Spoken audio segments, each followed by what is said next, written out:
Opa.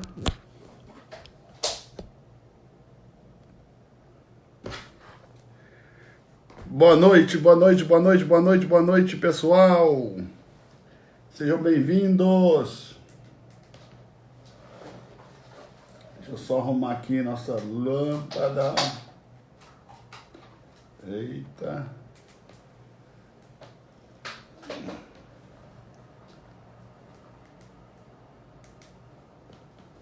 Ué.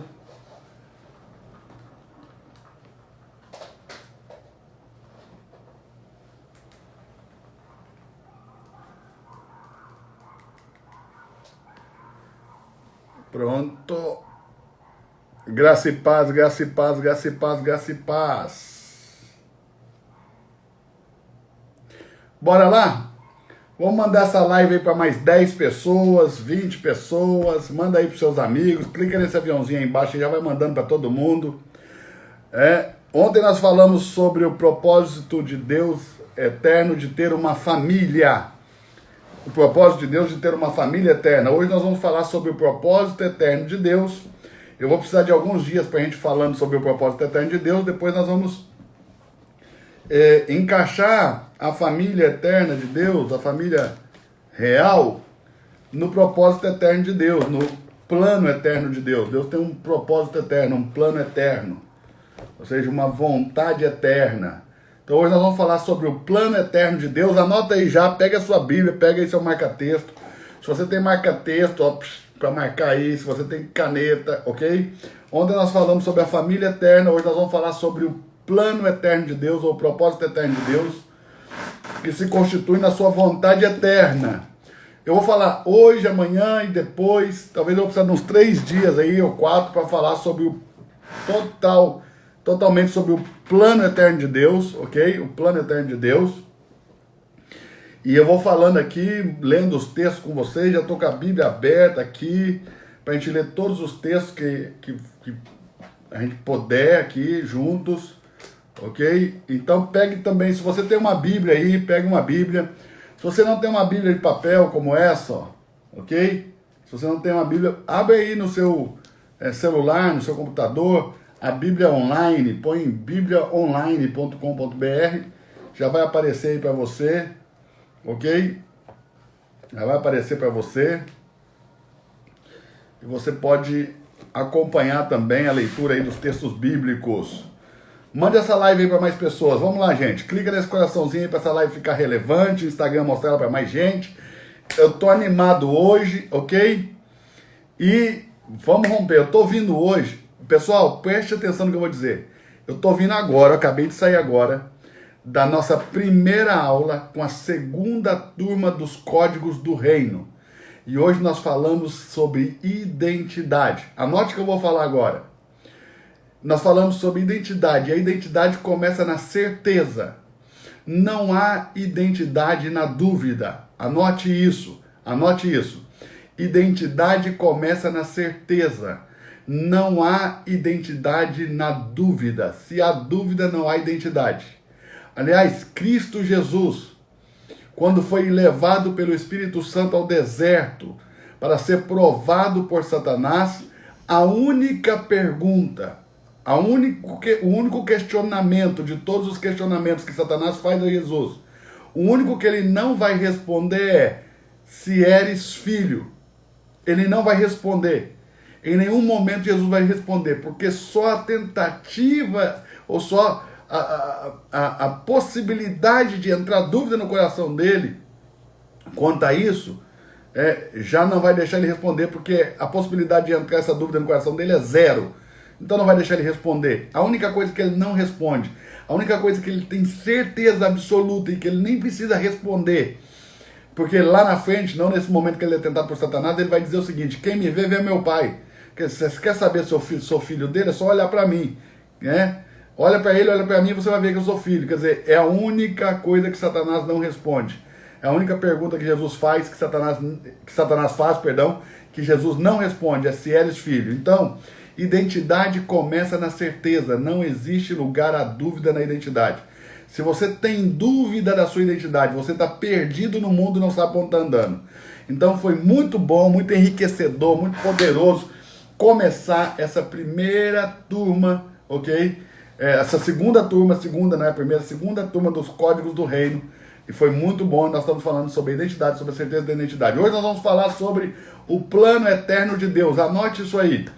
Já anote aí, o plano eterno de Deus. Vamos precisar de 3 ou 4 dias para falar sobre isso.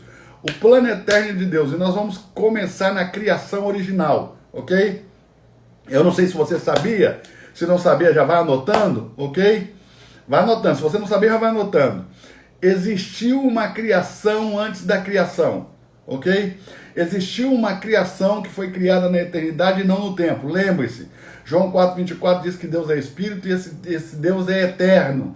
E Ele criou a criação original na eternidade, não foi no tempo. A recriação é que foi feita no tempo, mas a criação é no Kairos de Deus, na eternidade. O tempo de Deus é a eternidade, nós chamamos na teologia, teologicamente, de Kairos. Ou seja, o tempo de Deus, a eternidade de Deus. Você encontra esse tempo lá no Salmo 90, verso 2, que diz: de eternidade a eternidade, tu és Deus. Ou seja, se eu voltar no mais longínquo passado, quando eu chegar lá, ele já é Deus. Se eu for ao mais longínquo futuro, quando eu chegar lá, ele já é Deus. Ou seja, ele não será, ele já é.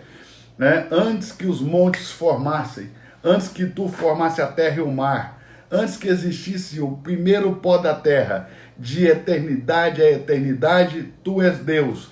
Ou seja, Deus é um ser eterno. E a primeira criação foi criada na eternidade, não no tempo.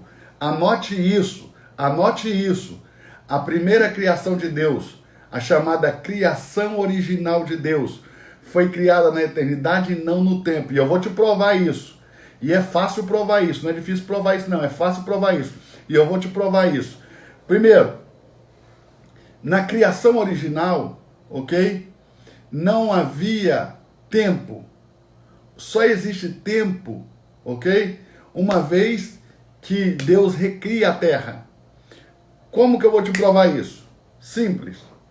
No verso 1, 2, 3, ou no primeiro dia, no segundo dia e no terceiro dia da criação, não tinha sol.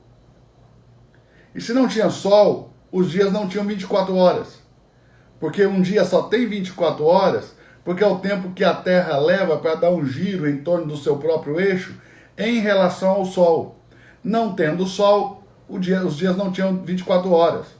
O primeiro dia, o segundo dia, o terceiro dia, eles podem ter durado milhões e milhões e milhões e milhões de anos, ok? Então, da criação para a recriação, da criação original para a recriação, entre a criação original e a recriação existe um gap, um elo perdido. Nós chamamos essa teoria a teoria do gap, um elo perdido aí entre a criação original e a recriação de milhões e milhões e milhões de anos.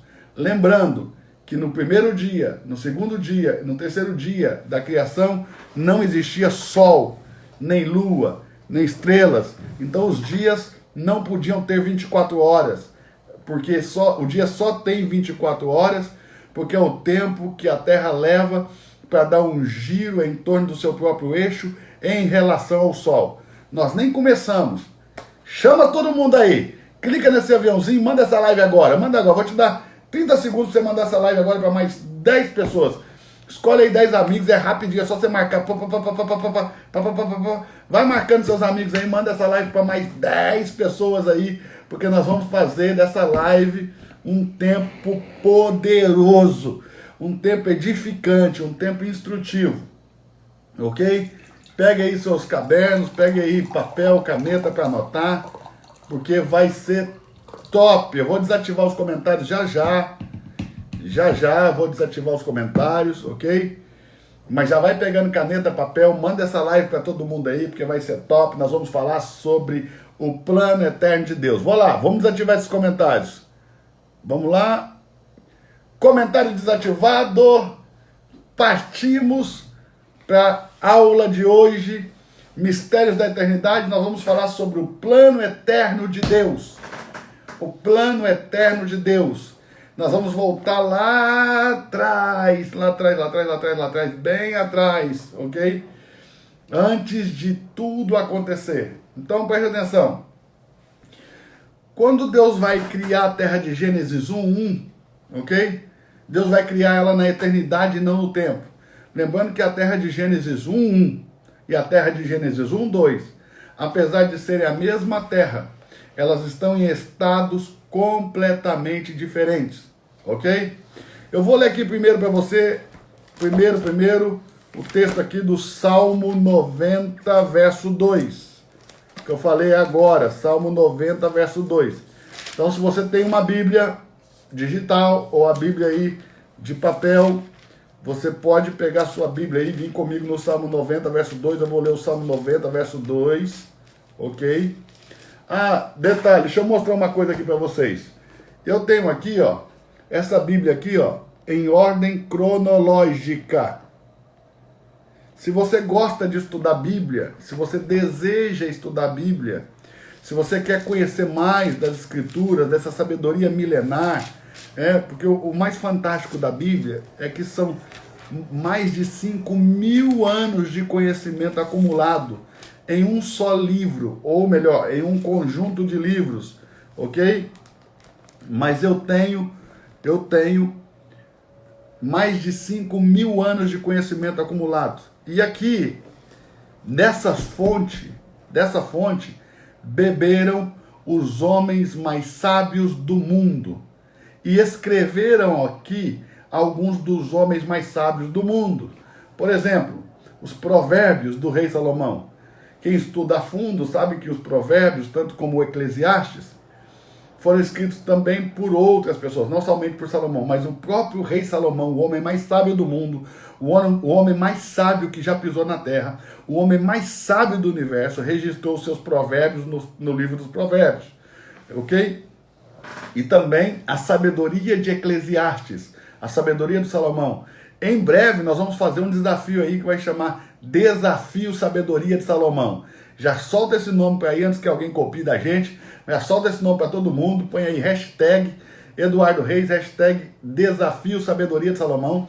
Nós vamos estudar. Eu vou desafiar vocês aí que me seguem a estudarmos juntos, ok? O livro de Provérbios.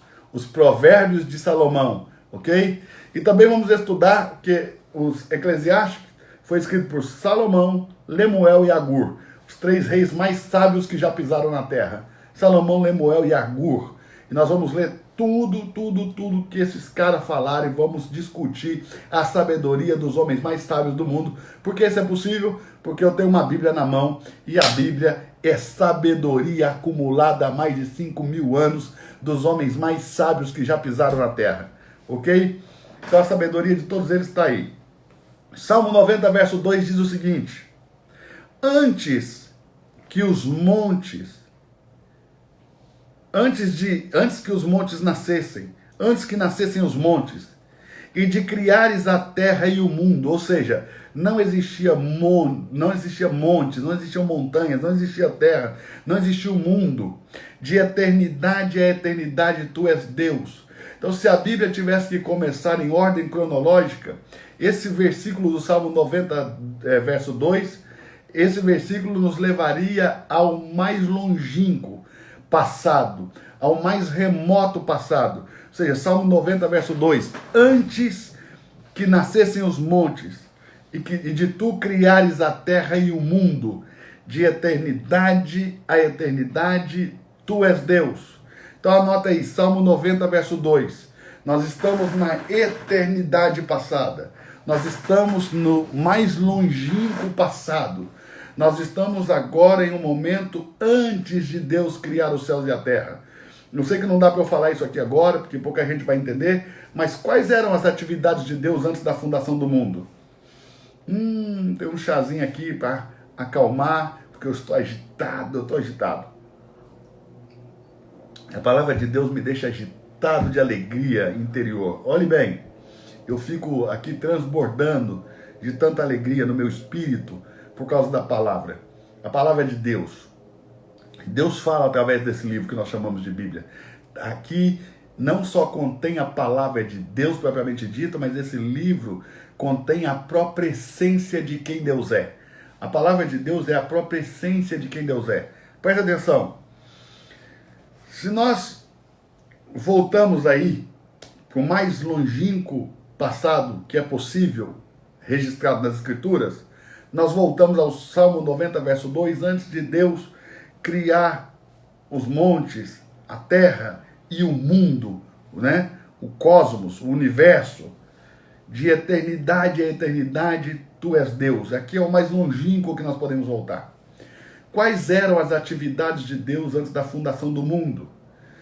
Pericorese e o prostoteon. Eu não vou falar da pericorese agora, nem do prostoteon, mas depois vocês podem procurar no Google aí, nos livros de pesquisa de vocês, nas teologias aí que vocês vão encontrar. Mas as atividades de Deus, né? A palavra pericorese é uma palavra alemã, vem de uma dança de roda que mostra Deus, né, nas suas atividades antes da fundação do mundo. Pericorese e prostoteon. Mas depois disso, Deus decidiu criar a terra e o mundo. A terra e o cosmos, o universo. E esse universo que Deus vai criar, ele não vai criar no tempo, ele vai criar na eternidade. Nós temos que ler alguns textos para que você possa entender isso. Então, o primeiro texto que nós temos que ler para começar a entender sobre a criação original é Gênesis, capítulo 1, verso 1. Gênesis, capítulo 1, verso 1. No princípio, criou Deus os céus e a terra. No princípio, quer dizer, no início da vida criativa de Deus, isso pode ter sido os primeiros 10 bilhões de anos de início da vida criativa de Deus, ou seja, no início em que Deus começou a criar. Diga-se de passagem que quando Deus vai criar o mundo na concepção daqueles que acreditam que só existe uma criação, lá no verso 2 e 3 de Gênesis 1, a água já existia, as águas cobriam a terra.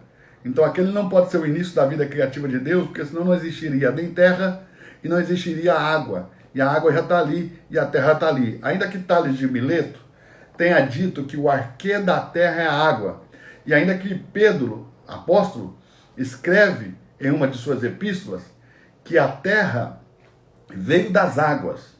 Ou seja, segundo o que Pedro está dizendo, Tales de Mileto está certo. Anote isso. O arquê da terra é a água. Os cientistas, né, da NASA divulgaram aí no documento americano que eles encontraram partículas, micropartículas de água por todo o universo. Se eles tivessem lido a Bíblia, ia facilitar muito essa descoberta.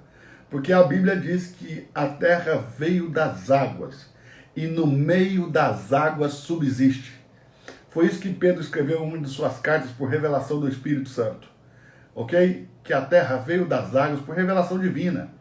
E no meio das águas ela subsiste. Então Tales de Mileto estava certo. O arquê da terra é a água. Que águas? Águas que correm do trono de Deus. Todo o universo, segundo o livro de Jó, é um círculo que foi posto à superfície das águas que saem do trono de Deus. E esse círculo está em constante expansão, buscando os limites da luz e os limites da escuridão. Então, esse círculo que está em expansão, ele é o universo conhecido. O universo, ele é um círculo. Okay? O universo é circular. Ele faz curva, ele é um círculo. E todo o universo conhecido está em expansão, desde que Deus ordenou um círculo à superfície das águas. O universo está expandindo, buscando a extremidade das luzes e das trevas e nunca alcançou. Tudo que se move dentro do universo se move a uma velocidade máxima de aproximadamente 300 mil km por segundo, que é a velocidade da luz, ok? É a velocidade da luz. Mas o próprio universo, ele se expande muitíssimas vezes mais rápido do que a própria luz.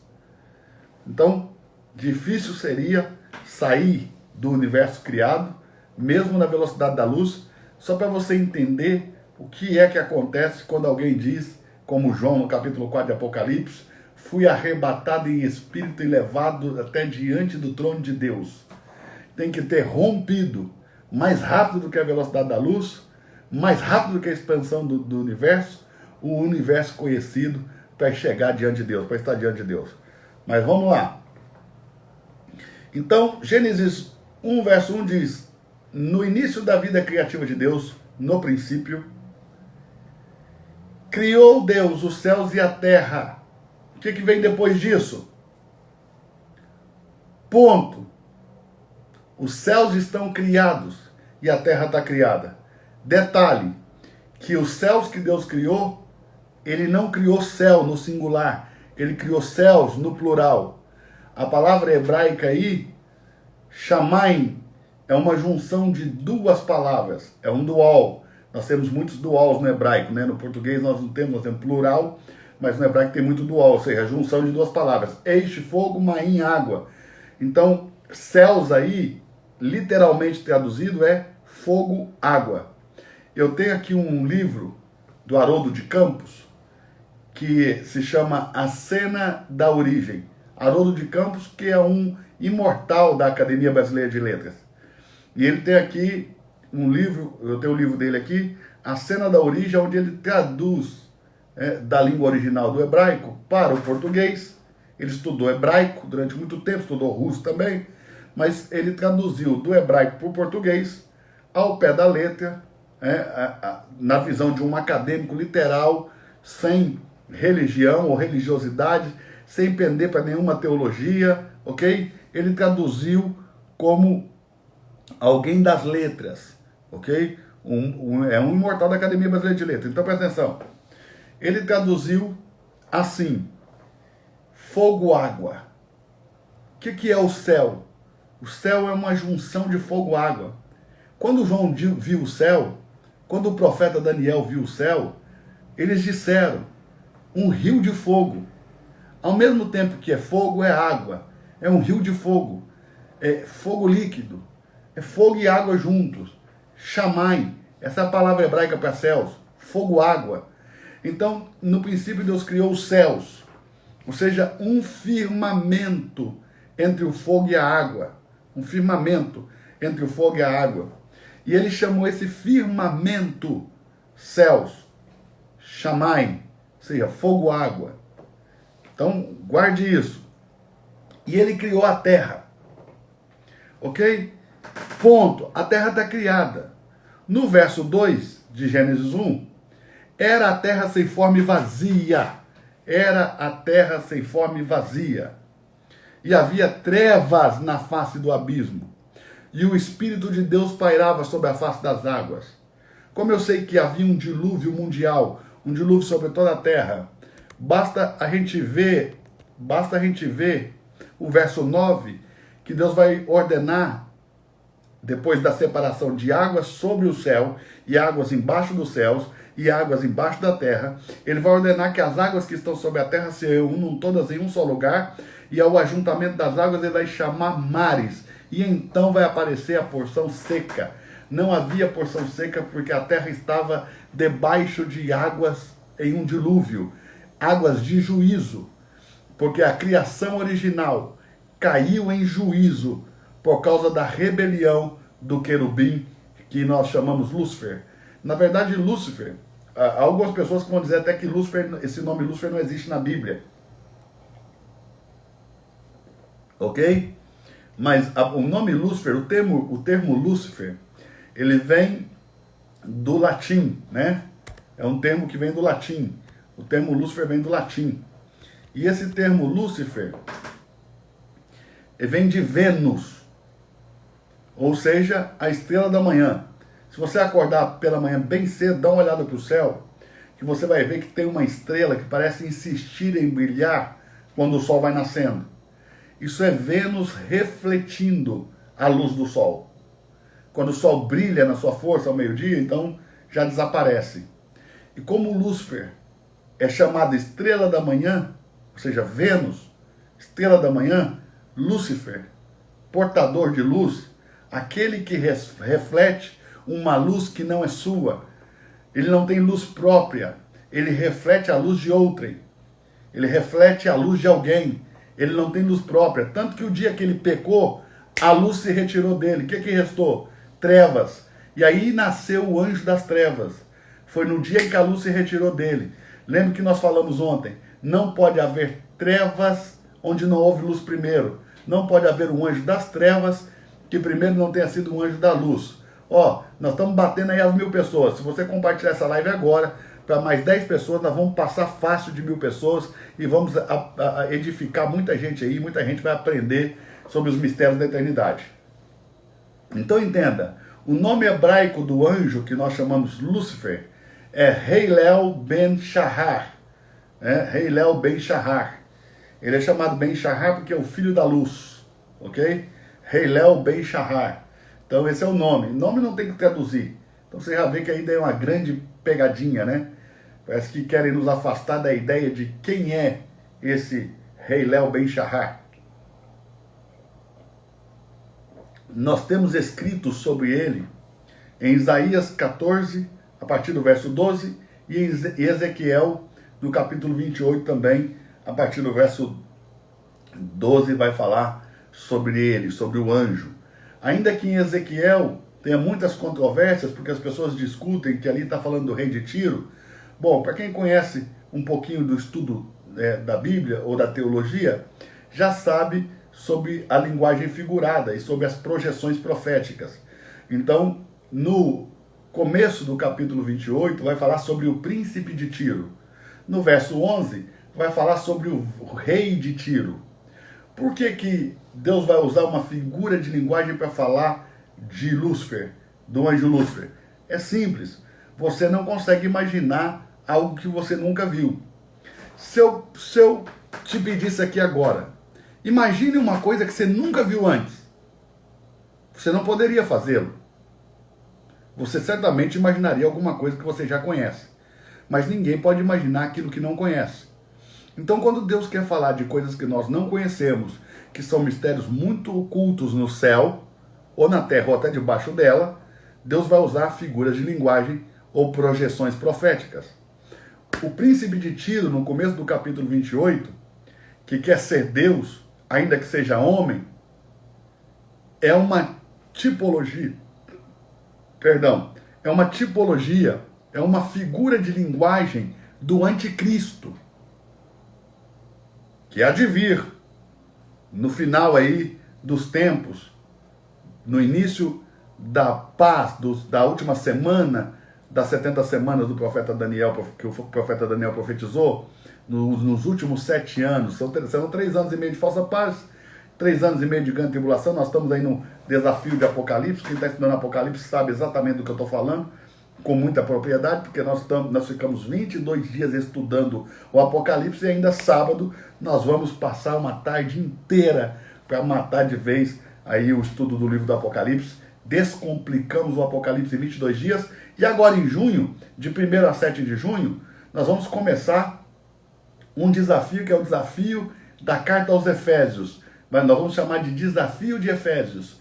7 dias para estudar toda a carta que Paulo escreveu aos Efésios. Não existe uma carta na Bíblia que seja mais transcendental, ao meu ver, do que a carta aos Efésios. Para mim é a carta mais transcendental da Bíblia. Então, prepare-se aí de 1º de junho a 7 de junho para transcender as barreiras do mundo físico, do mundo natural e avançar aí para o mundo dos espíritos, para o mundo espiritual, ok? Nós vamos transcender aí o mundo natural. Vai ser um tempo de transcendência. Mas isso só é para quem é aluno do nosso clube. Se você não é aluno do nosso clube e quiser conhecer, depois aí você clica na minha bio, num link aí que está na minha bio, que deve ter aí o clube, você pode conhecer isso aí.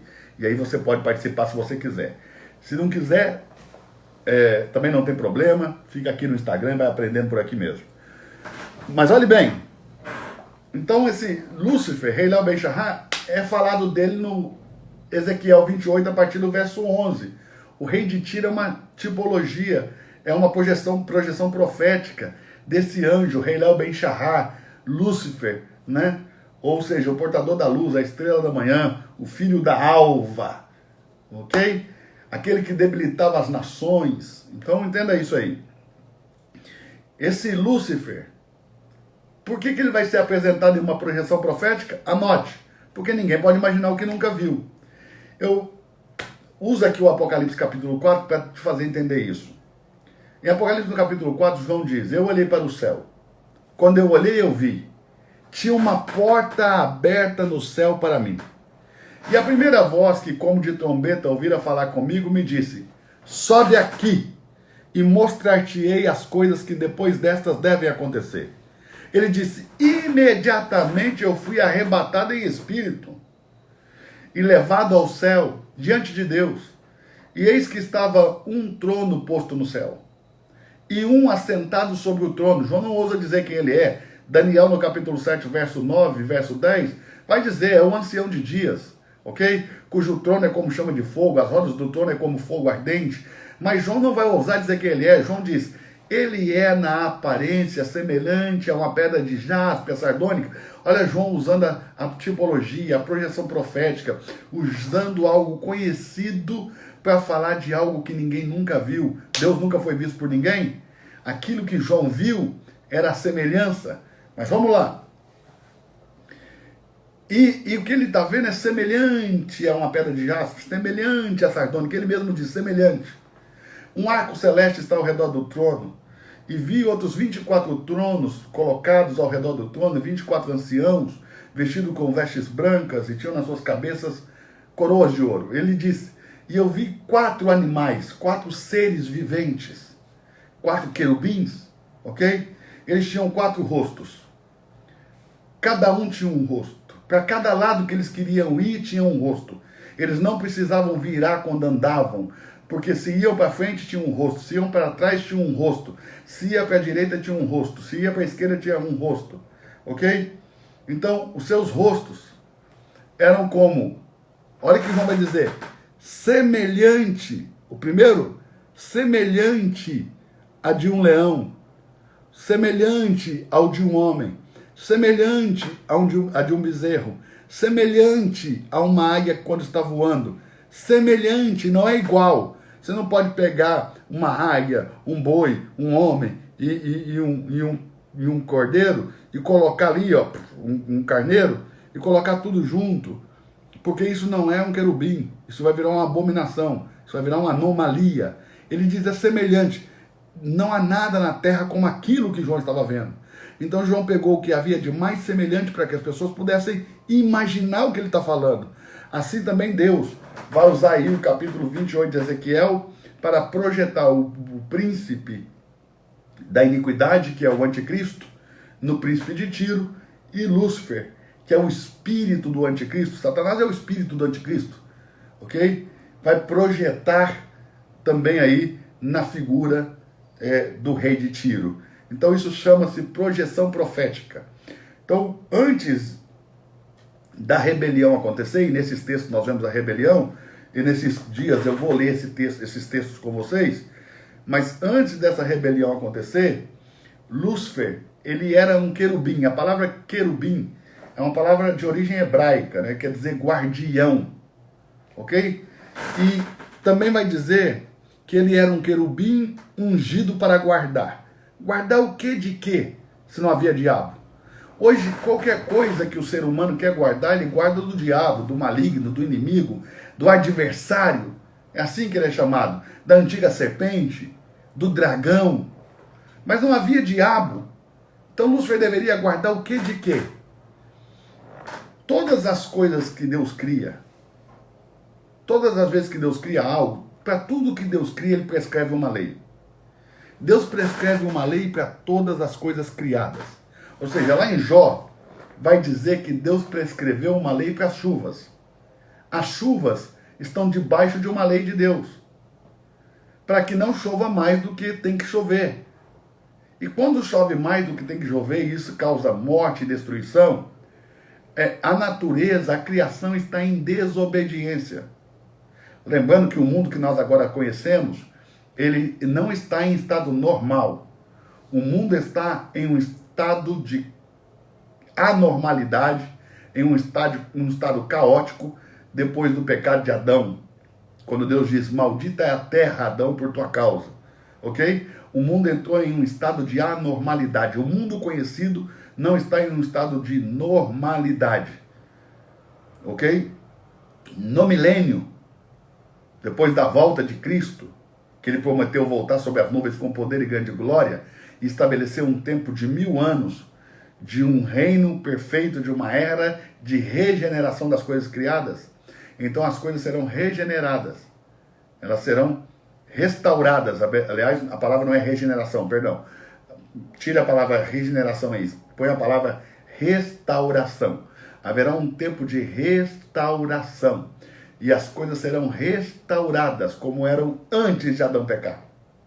E aí nós vamos conhecer durante 1000 anos como tudo deveria ser. Quando um leão se deitar junto com um cordeiro, ok? E não lhe fizer mal algum. Então, nós vamos ver isso aí. Nós vamos ver crianças brincando com feras e nós vamos ver pessoas morrendo jovens com 100 anos. Mas depois nós vamos falar disso no futuro, aí, nos próximos dias. Vamos falar de tudo isso. Então vai ser o tempo da restauração de todas as coisas. Quando Jesus voltar, será o tempo da restauração de todas as coisas. E por 1000 anos nós vamos viver em um mundo restaurado e vamos provar um pouco do que foi o mundo como era antes de Adão ter cometido pecado. E depois desse milênio, nós vamos para um mundo ainda melhor, que é um novo céu e uma nova terra, para um tempo de eternidade ainda melhor do que o mundo das coisas restauradas. Nós vamos para o mundo das coisas perfeitas e incorruptíveis. Não vão se corromper jamais. Nós vamos para esse tempo das coisas incorruptíveis. Mas preste atenção, esse Lúcifer, ele era guardião das coisas criadas, ele guardava que toda a natureza cumprisse toda a lei que Deus havia determinado, como ele prescreveu uma lei para a chuva, caminho para relâmpagos e trovões, ele prescreveu uma lei para o mar, que não ultrapassasse as areias da praia. Então tudo que Deus cria, para tudo que Deus cria, ele prescreve uma lei. Por exemplo, quando ele criou o homem, ele criou uma lei. Qual foi a lei? Não coma da árvore do conhecimento do bem e do mal. Ok? Antes de Deus criar o homem, não existia essa lei. Já tinha o jardim. Deus plantou o jardim, formou o homem do pó da terra, colocou o homem nesse jardim e depois ele deu a ordem. Ok? Por quê? Porque para tudo que Deus cria, ele prescreve uma lei. Qual era a função do anjo Lúcifer, do querubim? Que toda a criação original cumprisse, obedecesse às leis para as quais foram criadas. Ou as leis determinadas para todas as coisas criadas no dia da sua criação. Para isso, ele tinha com ele uma multidão de anjos debaixo do seu governo. Ele era um líder, ele não era só um guardião.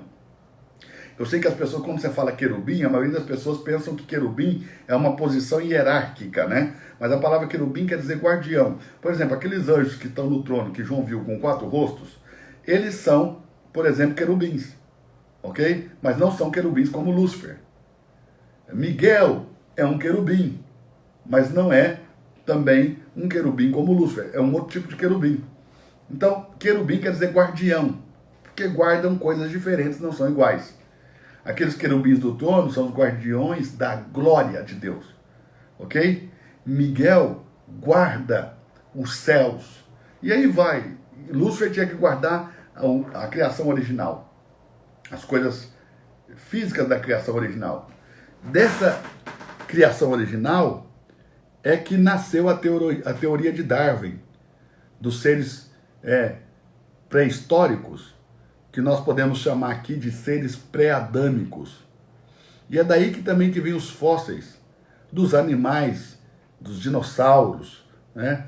Dos animais gigantescos, dessa era pré-adâmica. Então nós vamos chamar esse tempo da criação original de era pré-adâmica. Antes de Adão, a terra de Gênesis 1, verso 1. Adão ainda não tinha sido criado. Adão foi criado no capítulo 2, verso 7. Adão só foi criado no tempo. Adão não foi criado na eternidade. Adão só foi criado no 6º dia da criação. Ou seja, quando o tempo já era contado. Adão foi criado no tempo, ele não foi criado na eternidade. Ele foi gerado na eternidade no espírito, mas ele foi criado como matéria no tempo.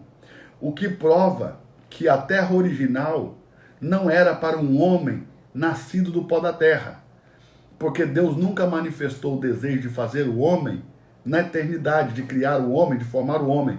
Quando Deus diz, façamos o homem, o tempo já era contado. Quando Deus manifestou, se ele tinha o desejo, estava oculto nele. Quando ele manifestou o desejo, ele manifestou no tempo. Ele não manifestou esse desejo na eternidade, ele manifestou esse desejo no tempo. E nós estamos falando então da era pré-adâmica. E a teoria de Darwin nasce de uma ideia de animais, seres que não tinham espírito, ok? Que eram bipartidos, que viveram nesse tempo pré-adâmico. Um poderoso escrito sobre esse respeito é um dos escritos de Pember. Se você não conhece, pode pesquisar aí, comprar os livros de Pember, As Eras Mais Primitivas da Terra. Pember escreveu muitos livros, poucos deles estão em português, mas ele escreveu muitos estudos e ensaios de teologia e ensaios bíblicos, de estudos bíblicos. Então, As Eras Mais Primitivas da Terra, de Pember, ok? Também o Watchmani vai falar sobre esse tempo pré-adâmico e muitos outros, ok? Temos muita gente aí falando desse tempo pré-adâmico, ou seja, da criação original, desse tempo em que vieram esses seres pré-adâmicos, esses animais gigantescos, ok? Se quem cuidava daquela criação eram anjos, não tinha problema os animais serem tão grandes, ok? Mas toda essa vida que existia na criação original, no verso 2 de Gênesis 1, está debaixo das águas. Foi tudo sepultado em águas de juízo. Lembrando que o juízo de Deus é sempre estabelecido com água e fogo. Vê, teve esse dilúvio aí de Gênesis 1, 2, teve o dilúvio de Noé, e depois teve o fogo de Sodoma e Gomorra, e agora Pedro diz que a terra que agora existe está entesourada para o fogo. E também o Apocalipse vai relatar que depois da batalha de Gog e Magog, que é a última batalha que vai acontecer no Oriente, no extremo norte, ok? Essa última batalha, depois que ela iniciar, então todos os santos de Deus vão ser tirados da terra e a terra vai entrar num pandemônio. Deus vai queimar a terra como um ourives põe fogo no ouro, ok? Assim Deus vai purificar essa terra. O texto bíblico chega a dizer que os minerais da terra vão ficar líquidos, ok? Os minerais da terra vão ficar líquidos nesse tempo. Então a terra está entesourada para o fogo. Então Deus sempre exerce juízo em água e fogo. Por isso esse mar de fogo que está diante do trono de Deus. Porque a base do trono de Deus é justiça e juízo. Então diante dele tem um mar de fogo, água e fogo. Essa água e esse fogo, eles representam o juízo de Deus. Aqui, na criação original, primeiro deixa eu te provar que a terra de Gênesis 1 e a terra de Gênesis 1, 2, apesar de serem a mesma terra, estão em estados completamente distintos. Primeiro, a terra de Gênesis 1 foi criada na luz. Qual é a prova? Que no verso 2 tem... Eu estou olhando aqui para a tela porque tem uma tela aqui diante de mim com todo o plano aqui para eu passar para você. Então, o verso 2 tem trevas. Se tem trevas no verso 2, tem que ter havido luz no verso 1. Porque não pode haver trevas onde não houve luz primeiro. Trevas é a retirada da luz. Isaías 45, 18, eu vou ler com você. Isaías 45, 18. Só um minutinho, que eu vou ler com você. O texto de Isaías 45, 18. Está escrito assim, ó. Pois assim diz o Senhor, que criou os céus, Ele é Deus, que moldou a terra e a fez. Ele a fundou. Não a criou vazia, mas a formou para que ela fosse habitada. Então, se Deus não criou a terra vazia e Ele está declarando que Ele não criou vazia, talvez alguém aí entenda mais da criação do que o Deus Criador. Mas eu não consigo imaginar alguém que entenda mais da criação que o Deus Criador. E o Deus Criador de todas as coisas está dizendo que não criou vazia. Mas em Gênesis 1, verso 2, ela está sem forma e vazia. Mas Deus está dizendo que não criou vazia. E o verso 2 começa assim, ó, de Gênesis 1. Era a terra sem forma e vazia. Essa palavra hebraica, usada aí, traduzida para nós por era, essa mesma palavra hebraica é usada quando a mulher de Ló, ao sair de Sodoma, olha para trás. E a mesma palavra hebraica, nesse caso de Sodoma, quando a mulher de Ló olha para trás, é traduzida por tornou-se em uma estátua de sal. Não está escrito era uma estátua de sal. Mostrando que o tradutor traduziu com base no conhecimento teológico que ele tinha. Algumas Bíblias já vão dizer, no verso 2, a terra estava, não quer dizer que ela estava naquele momento, depois do ponto, sem forma e vazia. Já discordando do fato de que ela era, ela estava, ela não era, ela estava, ela se tornou sem forma e vazia. E se tornou por quê? Por causa da rebelião do anjo. Tem alguns textos que nós precisamos ler quando Deus fundava a terra, por exemplo. Vamos ler alguns textos quando Deus estava fundando a terra. Jó, que é o livro mais antigo de todos os livros da Bíblia, segundo o que nós conhecemos. Jó, no capítulo 38, verso 4, vai dizer assim: Onde estava tu? Onde estavas tu quando eu fundava a terra? Fazei-me saber se tens inteligência. Deus está falando com Jó, está perguntando, onde você estava, Jó, quando eu fundava a terra? Então entenda, a terra foi fundada por Deus. Deus fala que criou a terra, que a fundou, com a petulância de quem criou. Ele não fala como. Eu não estou aqui refutando a teoria do Big Bang e não estou falando também que não houve uma aceleração de partículas e um choque de partículas que tenha ocasionado aí uma explosão e tenha surgido aí a matéria. Porque Deus disse que fez, ele não falou como. Quem quiser saber como, que vai estudar. Ele só fala que fez. Ele não dá detalhes e minúcias de como ele fez. Ok? É totalmente possível que a teoria do Big Bang, que é chamada Big Bang já de uma maneira pejorativa, ok? Porque na verdade foi aceleração de partículas e choque das partículas. Mas olhe bem, é provável, sim, que tenha sido tudo como os cientistas veem, ou quase tudo como eles enxergam, ok? A Bíblia não diz que não é. Deus fala com a petulância de quem fez. Eu fiz, eu fundei, eu criei. E ele está falando, Jó, onde você estava quando eu fundava a terra? Jó não tinha resposta. Quem leu o Novo Testamento já tem resposta. Porque em Efésios, no capítulo 1, verso 4, eu falei ontem, Deus nos escolheu nele antes da fundação do mundo. Se Jó respondesse, eu estava em ti, Senhor, ele já ia ter a resposta. Mas naquele momento, Jó não tinha essa sabedoria. Então você hoje já tem mais conhecimento e sabedoria de Deus que Jó tinha naquele tempo. Porque você já sabe onde você estava quando Deus fundava a terra. Ele diz, dizei-me se você tem inteligência. Quem lhe pôs as medidas? Veja, a terra não é obra do acaso. Deus determinou medidas e quando ela estava pronta, ele mandou alguém estender o cordel de medir para saber se ela estava na medida certa. Quem lhe pôs a pedra de esquina? Ela tem uma pedra angular, uma pedra fundamental, tem um início.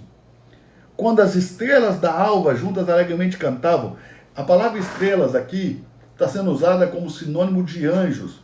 Você pode ler, quando os anjos alegremente cantavam. Ou seja, quando Deus fundava a terra, os anjos cantavam. Deus gosta de trabalhar o som de louvores, sempre foi assim.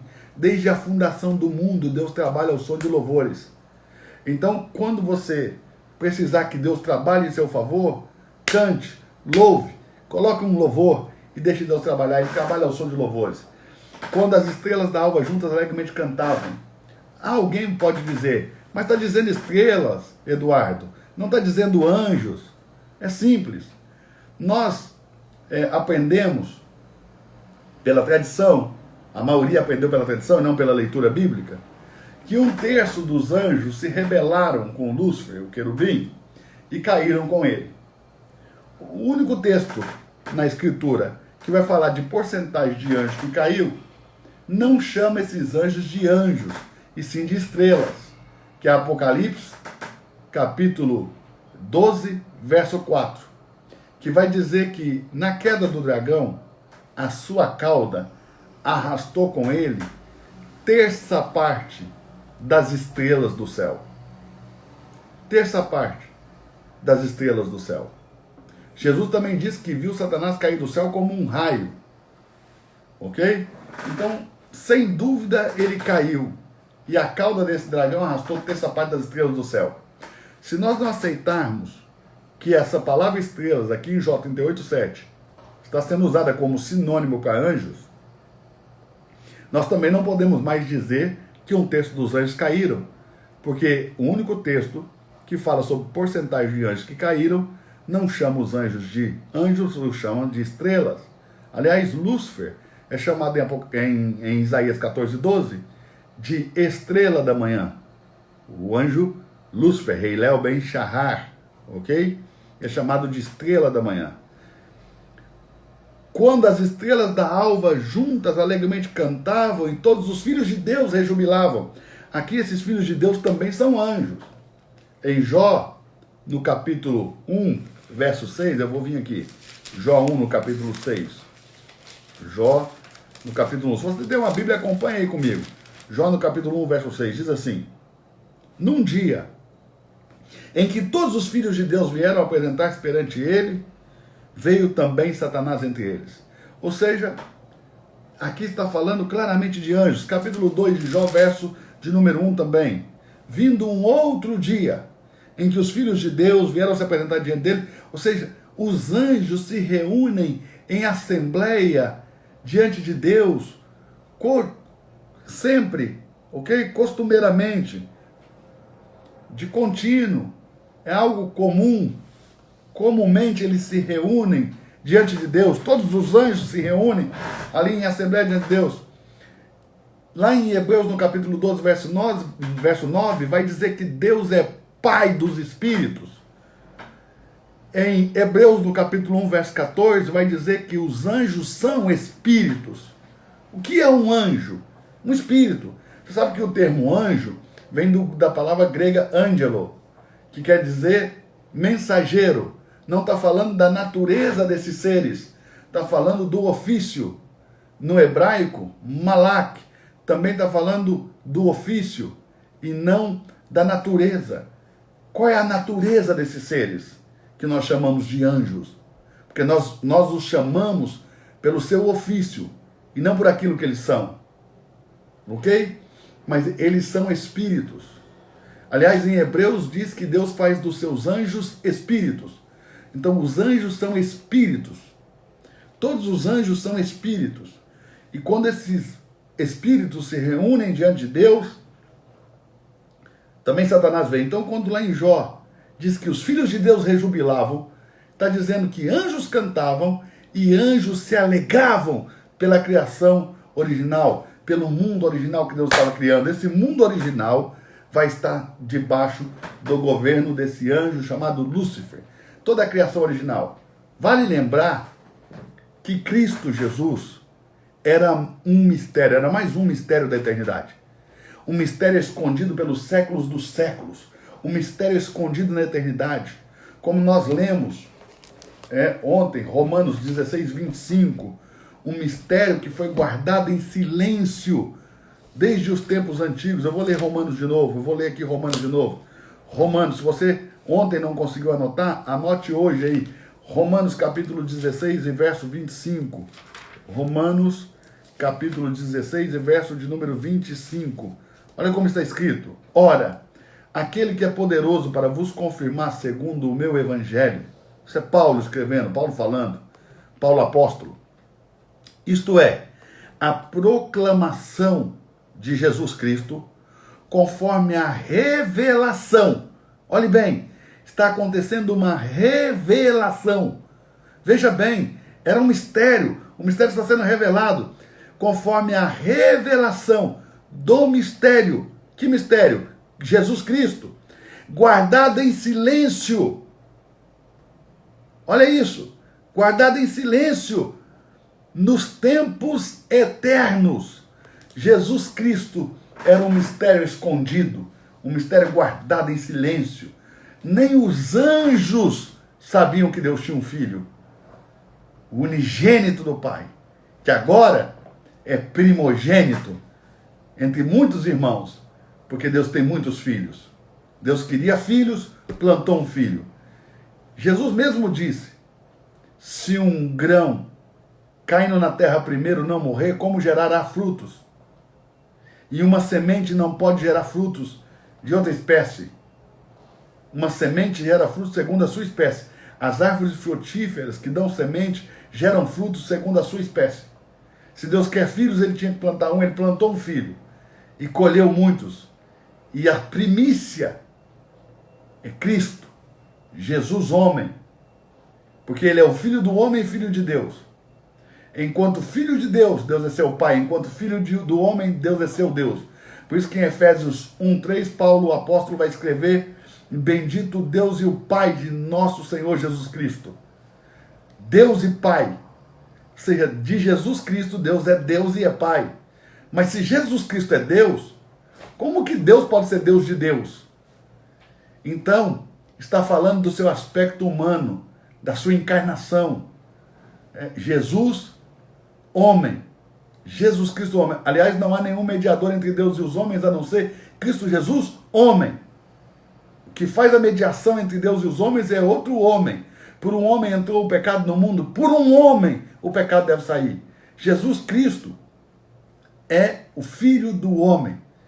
E como filho de Deus, Deus é seu pai. Mas como filho do homem, Deus é seu Deus. Deus é Deus do homem Jesus. E é pai do Cristo, de Jesus Cristo, filho de Deus. Ok? Do unigênito do pai. E primogênito entre muitos irmãos. Primícia dos que dormem agora. Dos que estão mortos, aguardando a ressurreição. Então, esse mistério era um mistério oculto. Há muito tempo. Em João, no capítulo 1 e verso 1, João, no capítulo 1, verso 1, vai revelar que toda a criação existente foi criada pelo mistério que estava oculto, porque ele não era revelado como filho, ele era revelado como verbo. Em João, no capítulo 1, verso 1, diz assim: no princípio era o verbo, e o verbo estava com Deus. Veja, o verbo estava oculto em Deus. Assim como quando Deus ordenou que construíssem a Arca da Aliança. Quando Deus ordenou que os filhos de Israel construíssem a Arca da Aliança, eles estavam no deserto, haviam saído do Egito, estavam em pleno deserto. E Deus diz: façam-me uma caixa de madeira de acácia. Então a Arca da Aliança, ela foi primeiramente construída de uma madeira chamada acácia, ou cetim. É uma árvore cheia de muitas nós, o tronco é cheio de nós, porque então eles precisaram usar muitos troncos dessa árvore para poder fazer essa caixa de madeira. Essa madeira, a acácia, aponta para a humanidade de Cristo, para o Cristo Filho do Homem, para o Cristo Jesus Homem. Lembrando que essa arca, ela é uma figura do próprio Deus, da presença de Deus, da própria essência dele. Então entenda, essa arca foi feita a priori de uma madeira frágil, de acácia. Frágil e ao mesmo tempo não, né? Porque a acácia é uma madeira que suporta e sobrevive ao longo do tempo. É uma madeira quase incorruptível, mas é humana. Então, essa madeira aponta para a humanidade de Cristo. Depois Deus ordenou que os filhos de Israel revestissem a caixa de madeira de ouro maciço, batido e fundido. E aí teve um grande problema, porque ouro não se funde com madeira. Espera aí, deixa eu mostrar aqui para vocês. Ouro não se funde com madeira. Ouro e madeira não funde. Não há como fundir ouro e madeira. Então o que Deus fez? Deus ordenou que fizessem uma grande caixa de ouro, puro, maciço, batido, ok? E colocassem a caixa de madeira dentro da caixa grande de ouro. E depois Deus ordenou que fizessem uma outra caixa menor de ouro e colocassem dentro da caixa de madeira. Quem olhava ficava assim, ó, ouro, madeira escondida e ouro. Depois Deus mandou fazer uma argola, ok? Para esconder todo o ouro, para esconder toda a madeira, só aparecia o ouro. Então a madeira ficou oculta. Essa madeira oculta é o verbo escondido que estava com Deus. O verbo estava Deus. O ouro aponta para a natureza de Deus. O ouro, sempre na Bíblia, o ouro vai apontar para a natureza de Deus, para a divindade. Então a madeira dentro do ouro é a humanidade de Cristo. A revelação de quem ele é, o Cristo homem, estava oculto em Deus. Deus escondeu esse mistério, o mistério da encarnação. Nem os anjos sabiam que Deus tinha um filho. E se soubessem, jamais imaginariam a possibilidade de Deus entrar na carne. De Deus Espírito se fazer matéria. Aliás, a Bíblia diz que aquele que não declara que Jesus Cristo veio em carne não procede de Deus. Porque a loucura do Evangelho é essa. A loucura da pregação é essa. Deus Espírito, o Criador de tudo, se reduziu e entrou na matéria. E encarnou. O mistério da encarnação. A encarnação do mistério de Deus. Cristo. A madeira oculta na arca de ouro da aliança. Ok? Vamos continuar amanhã. Vamos continuar amanhã aqui desse ponto que nós paramos. Amanhã eu vou falar um pouquinho mais sobre essa rebelião de Lúcifer. Vou falar até o final da semana, até sábado. Todos os dias, 23 horas. Se você ainda não me segue no Instagram, clica aí, passa a me seguir agora. Deixa eu te pedir um favor. Estou aqui há 1 hora te ensinando. Vou te pedir uma só coisa, tá bom? Uma só coisa. Vai aí no meu feed do Instagram. Eu acabei de postar uma foto de uma aula que eu tive no Zoom com a nossa segunda turma dos Códigos do Reino. Vai lá nos comentários e digita lá o que você achou dessa aula. O que te deixou mais curioso? O que te despertou mais curiosidade? Qual é a dúvida que você tem? Já essa live vai ficar salva por 24 horas. Compartilha com seus amigos para que eles possam assistir. E amanhã, às 23 horas, nós vamos voltar para mais um tempo de live. Faz isso por mim. Estou te pedindo, faz por mim. Vai aí, na última foto que eu coloquei no feed do meu Instagram, e comenta. É muito importante eu saber para onde nós estamos indo no seu entendimento. O que você está conseguindo perceber? O que você não está percebendo? Quais são as suas dúvidas, sua curiosidade? Deixa lá escrito. E deixa escrito lá também o que você achou mais incrível nessa noite. De tudo que eu falei, o que foi mais incrível, mais revelador, mais novo, a maior novidade que eu falei aqui para você. Digita lá, tá bom? Eu vou tentar responder todo mundo lá. Ontem eu tentei, me esforcei para responder todo mundo. Vou tentar responder todo mundo agora nas primeiras 2 horas aí. Eu vou ficar aqui mais umas 2 horas só respondendo você. Lendo todo mundo lá, todo mundo tá falando e vou responder você, tá bom? Beijão no teu coração e até amanhã, 23 horas. Vamos continuar aí com o plano eterno de Deus. O maior mistério de todos os mistérios da eternidade é o plano eterno de Deus, o mistério da vontade de Deus. Ok? Tchau, tchau e até amanhã.